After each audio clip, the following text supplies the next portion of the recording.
What's going on YouTube?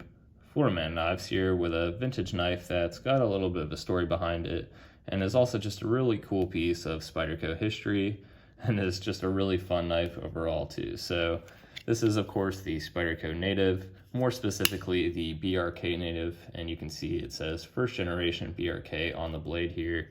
This knife definitely, as I stated, has a story behind it, and I'll be going into that briefly today. So the BRK Native was often referred to as the redheaded stepchild of Spyderco knives, or at least it was back almost 20 years ago. It often is not viewed as a genuine Spyderco, and there are a couple of reasons behind that. So originally, Sal Glesser, the founder and owner of Spyderco, first conceived the Spyderco Native as an inexpensive alternative to the Delica. Of course, you know now that the Native is a little bit more than the Delica, but they're still definitely comparable knives, with the major difference being the country of origin. But as I stated, of course, Sal was originally going to plan for the Native to be a little bit more inexpensive and affordable, and they actually had a contract with Walmart, and the plan was to sell the knife there. So the 440A stainless steel blade was thus created as a more affordable alternative at the time, and Spyderco then contracted Camillus to produce the black FRN handles, and they did create the handle molds for the knife. So they made the 440A blades as well, and then the plan was that they were going to be sent to the Golden, Colorado factory for final assembly at Spyderco. As you can see right there, this is stamped Golden, Colorado, USA. Now, for whatever reason, the Walmart deal fell through. Spyderco did receive a shipment of the 440A blades, and they sat on a shelf for a while. They did end up buying the handle molds from Camillus though, and ended up going a different route with the Native, as I briefly touched on earlier. They ended up going with a Gen 1 GIN 1 steel for the first generation Native, and it ended up becoming, of course, a staple in the Spyderco lineup, in which they are at the Native 5 now. I do have a video up on the Native 5.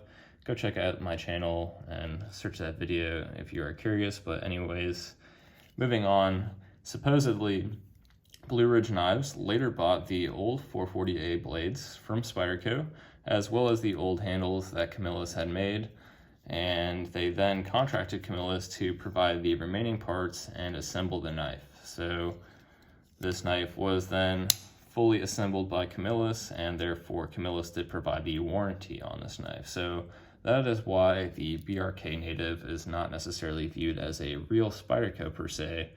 Again, Spyderco is not going to be the one that is going to be servicing the warranty on this knife, but it is still stamped Spyderco. It is marked Golden, Colorado, USA, as you can see. So definitely a really interesting piece. It's a really good representation of the first Native. There was, very minimal changes between this knife and the Native. I know that this has 8 grooves right here, I believe, and the Native, I think, went down to 6, and there were a couple of other changes, but if you're curious, you can definitely do some more research and look those up online. As I stated, this is still a really cool and good overall representation of a first generation Native, especially ergonomically speaking. And at the time, for the price, these knives were still just fantastic. I mean, paying for your buck, you really couldn't beat them.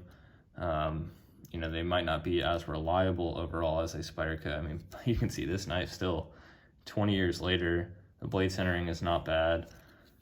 Opening it up, I mean, lockup is pretty decent. You still have a slight bit of up and down play, no side to side.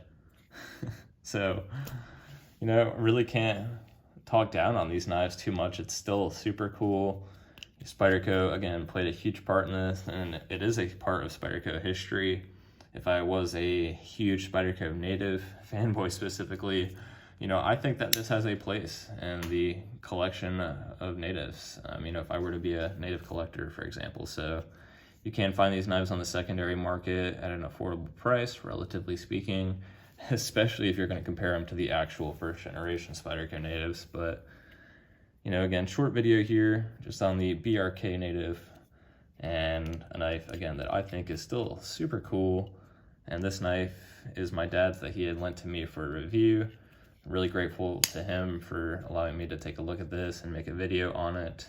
He has actually carried this knife through the years, and not too frequently, but he does switch it up sometimes. You can see there's the pocket clip design, the old school Phillips style, and it is definitely a functional knife. 440A steel, pretty easy to touch up, although I'll admit it is relatively dull at the moment, but just a few differences, as I stated, from the really legitimate Native that was produced by Spyderco.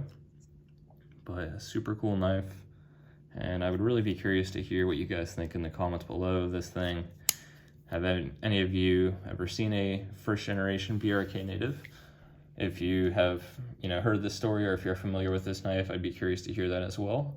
And I'd also be curious to hear if this is the first time you've ever heard of this, and if you learned something new.